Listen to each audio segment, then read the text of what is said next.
This is just Bob Bowman, and I'm back with another video. Um, Currently, it's a little bit over 1 o'clock in the morning where I'm at.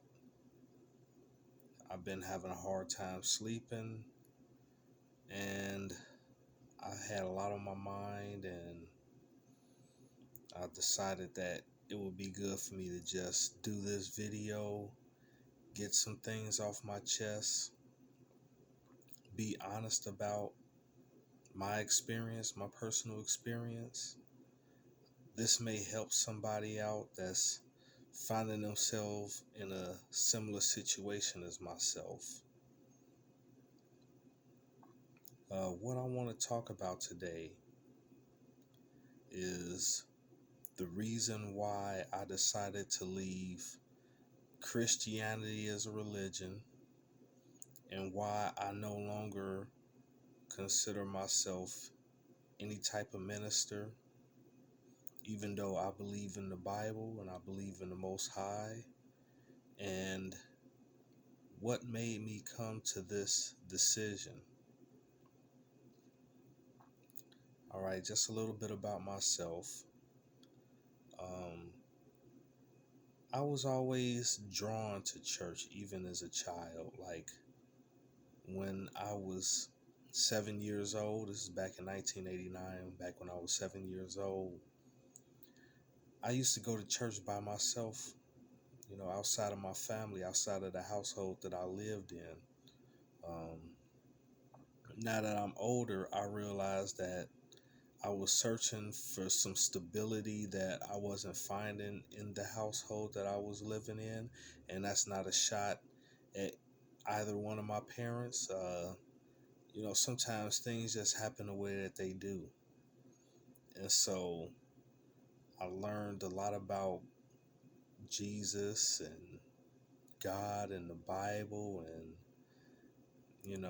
you have to believe in Jesus in order for your sins to be forgiven. You have to be baptized, and like I eventually got baptized back when I was 7 years old, and I was a part of a junior choir, a child's choir back then as well. So I was involved in the church, and once I got older, I started going in and out of church throughout my childhood, and I would go to different churches and, just seeing what else was out there, seeing how other people believed, and I was exposed to, um, I would say, non-denominational Pentecostal style type churches where people spoke in tongues or fell out. Um, it was a different experience for me. Um, when I got older, I started venturing outside of Christianity. Like I dabbled into the Nation of Islam a little bit. Um, I've been to a Buddhist temple before. I've been to a place of worship for the Hindus. Um, I've read the book by L. Ron Hubbard, Dianetics. I've read books by Malachi Z. York. I've even read the Satanic Bible by Anton LaVey at one point. This is back when I was in the Navy when I read that book. Somebody let me borrow it, and I just read it just to see what it said. But anyway, I kind of just went into different ventures to try to find out and figure out who I was. At one point, I started not believing what was in the Bible. I was just doing my own thing. And then I remember I was working overnights doing security, and it was a gentleman that was the supervisor at that time. Me and him, we just decided to read the whole Bible, and it was like he got to a certain part, but he ended up stopping. But I kept going because I wanted to just get through the whole Bible from beginning to end. And in my mind, I was thinking that I was gonna just find a lot of contradictions. I was gonna still not believe really. I didn't tell him that I wasn't a believer. I was like, yeah, I believe, or whatever. But in the back of my mind, I really didn't believe in God the way that I believe in God now. And I can truly say that once I finished the Bible from beginning to end, I was looking at things so differently than how I looked at it previously. Especially when I read the book of Ecclesiastics, I was like, wow, like this is something that I needed to read and know about and understand, because it gave me so much insight about life and how things work, and you know, just how much we as people, we might think that things are new, but in honest reality it's a cycle, and that we've been living in a cycle for many, many years, and we are new to this planet, but we think that everything that we're doing is brand new, but in reality it isn't that new. And so it kind of helped me put things in perspective. um, as I gotten older, I've learned so much. um, I've had a lot of struggles in my life, but even then I was still heavily trying to understand the Bible and understand where I stood at in the Bible. Um, I found myself at one point studying really hard for several years and becoming an ordained minister. Um, when I made that decision, it wasn't for the best of reasons. Like, for one, I was married at the time, and my ex-wife, she always complained about me not really being serious about God the way that she thought I should be, and I wanted to show her that I actually was somewhat serious about God. So it kind of helped motivate me into venturing off into that realm. Um, it's real hard for me to talk about this point because I know that there are going to be some people that say that I'm lying when I speak about this, or that I'm fabricating, but I have to be honest. And I remember when I first became an ordained minister, I had Facebook at the time. And one thing that I noticed is that there were a lot of ministers, male ministers, that were DMing me and trying to message me and see what I was about. And I would get these weird vibes from them. And come to find out that the majority of them were closet homosexuals. And one thing that I didn't understand at that time was that the churches, they have a lot of closet homosexuals in them. Other people have talked about it. I haven't really been vocal about what it is that I saw or what I've experienced, because I didn't want to cause any waves. But that's something that I noticed that's going on in a lot of these churches. So I had that happen where I was like, oh, this is something that I didn't expect. And I told the pastor that I got the ordained ministership from what happened. And it was a woman that was a pastor. I'm just going to put that out there, which I don't believe in now. But back then I was still trying to figure out my way. But anyway, she was saying like, yeah, that goes on. And, you know, like, you just gotta pray for them and not let it worry you too much. So,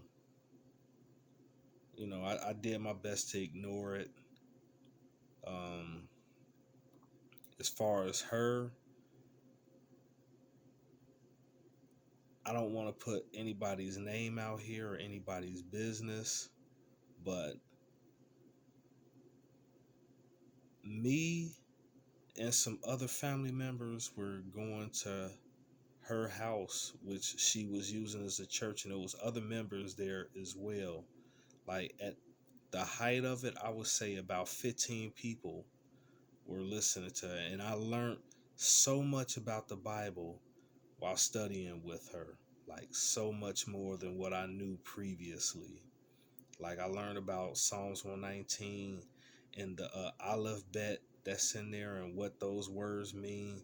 Like when they start off uh, between verses or whatever. But that's in the Bible for those that want to know. Like I learned about um, the title Reverend and where that came from because it came from the book of Psalms 111. Uh, and that's supposed to be one of God's names because they said God's name is holy and reverend. And that's when I learned that we're not supposed to be calling any man reverend. But that's going to upset some people that I've just put that out there. But that's just letting you know, like, some of the things that I learned when I was under her tutelage. The only thing is that she was really stern about giving money and giving time and giving energy. And unfortunately, sometimes people, they have things that they're dealing with that they struggle with, and it latches on to other people. Like she had a gambling addiction that we didn't know about, and she was taking the money that we was giving her and going to the casino, but she's supposed to be a pastor. You know, like we were getting taken advantage of.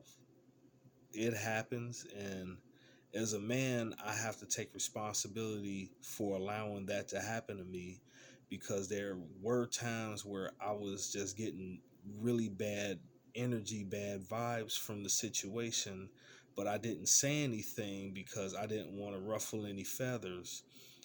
But because of my involvement with this ministry, I ended up being thousands of dollars in debt and back taxes due to me allowing her to help me with doing one of my tax returns because she said she would help me with getting extra money, and I trusted her and I got screwed over. So I have to take full responsibility for the things that I've done, and I had to understand that part of that was my greed for trying to get more extra money than what I was supposed to get. And if I would have just did the taxes myself, I probably wouldn't have gotten as much as I had, but you know, it would have still been a decent amount for me. But anyway, I went through that. I went through finding out another pastor that I knew that I had a ton of respect for was living a closeted lifestyle. And most people wouldn't believe me if I was to tell them what I saw. And I actually showed my mother and I showed somebody else some evidence of it. And it blew them away. And I was like, wow, like, I can't believe that I'm seeing this about this person. Like, why am I seeing this? Like, why was I allowed to find this out? Um, just my whole perspective of Christianity changed with those experiences, and then also understanding about how the prosperity preachers that's real popular on TV, how they get down to get their money, how they lie to the people to get them to pay exuberant amounts of money to them for tithes and offerings, and how the tithes and offerings, the way that they said that people needed to be paying, it didn't need to be paid in that way. You know, like they were not being 100% honest with the people about what it is that the Bible was saying about that. And they took advantage of a lot of people. And a lot of people ended up going broke, losing possessions, losing property, trying to uphold this image of being a good person or doing the right thing. And you have a lot of people that take advantage of others that's trying to figure out their way, trying to find their way. and then using that to manipulate them.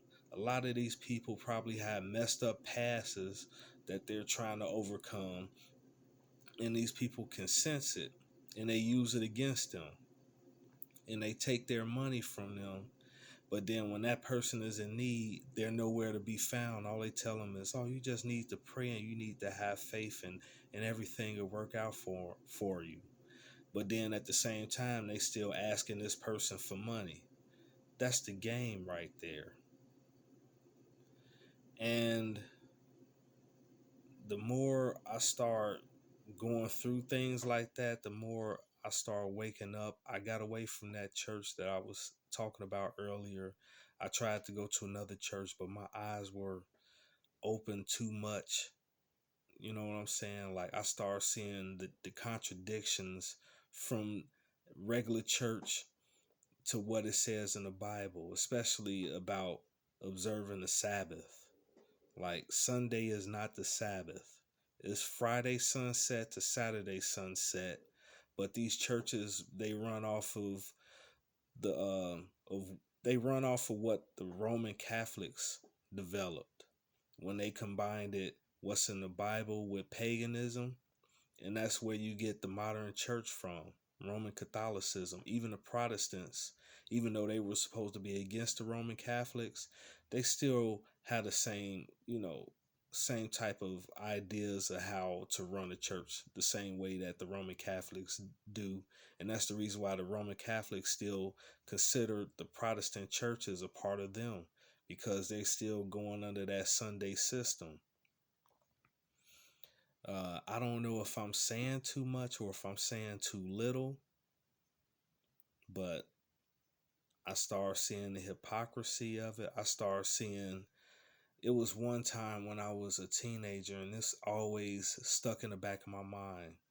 There was a pastor that used to scold the teenage women in the church that would end up getting pregnant, but he wouldn't say nothing about the adult women who would end up pregnant without being married, having children out of wedlock. He wouldn't condemn them, but he would condemn the teenage girls for getting pregnant out of wedlock. And I start seeing like the double standards, the contradictions, and how people can twist the words of the Bible to fit their narrative. And I see it with almost all the different organizations, like all the different branches of religion that's tied into the Bible. I've seen it even within the so-called Hebrew Israelite community. I've seen it. And that's one of the reasons why I'm at the point to where I don't trust any church or any branch or any, what they call it, any camp to be a part of, because I see a lot of, you know, hypocrisy. And that's not to say that I do everything perfect, because I am hypocritical at a certain point, because it's a lot of things that I know I shouldn't do that I still do. But at the same time, I'm not going to ignore what it is that I see that's wrong just to get along with everything. If I'm going to be wrong, I'm going to be wrong on my own, and not put myself in a part of any type of organization that I know is wrong, or that's taking advantage of people that don't know that what they teaching is wrong. So I stayed away from things like that for the past couple of years. Also, you know, my dad, he told me, like, whenever you pray for wisdom and you get it, you just have to accept it for what it is. And I know that I pray for wisdom from God to have my eyes open to how things are. And organized religion is just another part of this overall system that we're stuck in. The only difference is that with organized religion, it's something that you have to voluntarily allow yourself to be manipulated and controlled by. while there's other institutions that you have no choice but to be manipulated and controlled by, such as the educational system, the criminal justice system, politics. It's all tied in together. Even with the secret organizations, it's all tied in together.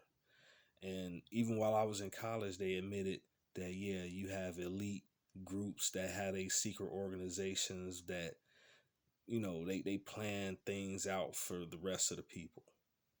And I went to a very prestigious college and they taught that. So I know that it's something that's going on. You know what I'm saying? Like, it's something that we don't fully understand and know about, but it's there. And we have to be honest with ourselves about what it is that we live in. Some of us are still blind to the fact that we have certain entities that's trying to keep us under control and under lock.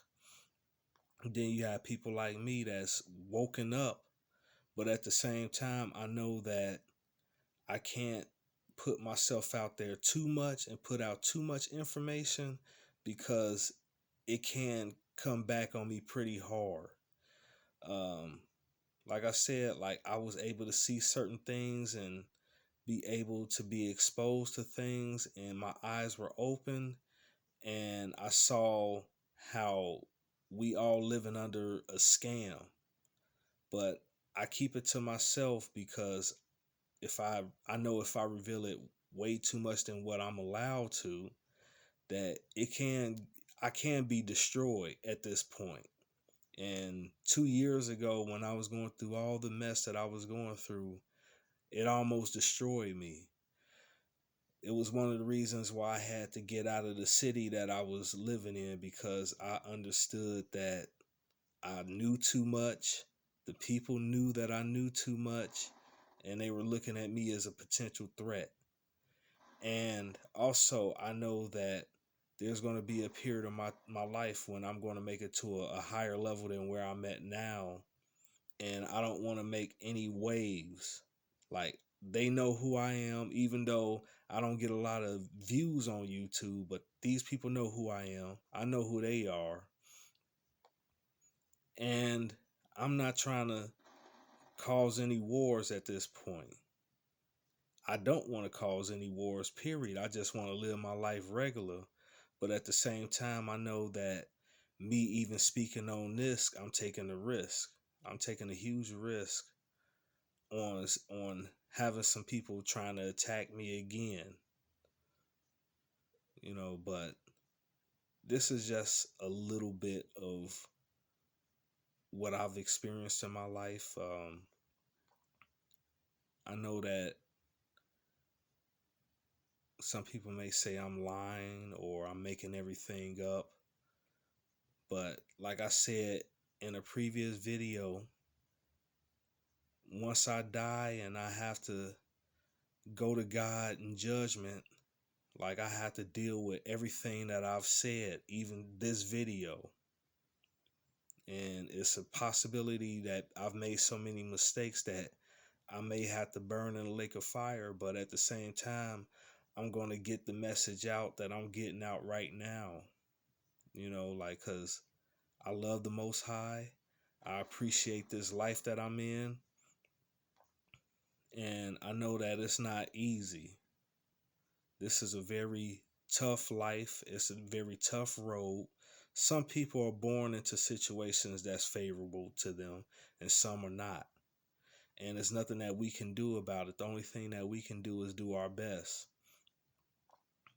But I still thank God for this life that I have.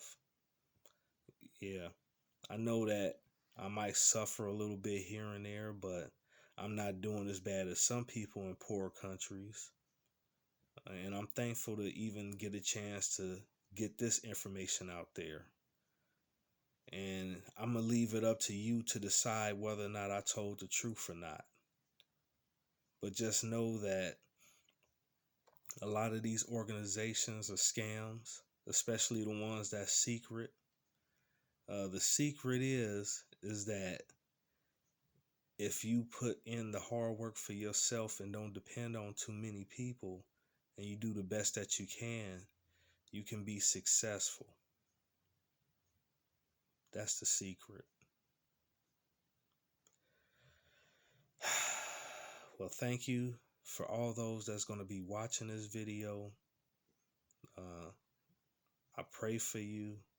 I thank the Most High I got a chance to get this off my chest. I'm going to leave it up to you whether or not you believe what I say or not, because I have no control over that. Only thing that I can do is just give you what it is that I've experienced in life, and leave it up to you to decide whether or not what I said is valuable. But thank you very much and have a nice evening.